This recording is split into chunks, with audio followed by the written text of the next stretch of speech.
Masarap na food trip na naman ang ating natuklasan at titikman. Dito lang yan sa Sergeant Pascual Street, corner R. Valdez Street, Bagong Ilog, Pasig City. Tapat nga lang sila ng Barangay Hall ng Bagong Ilog. At ito ang legendary kalderetang itik ng Bagong Ilog. Ayan si Mami Beth.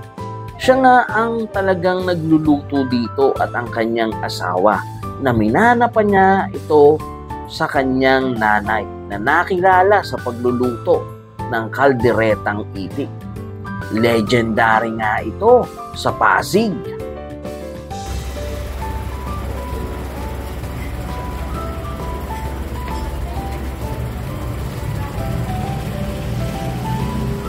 Ibang-iba to sa natitikman ko na kalderetang itik.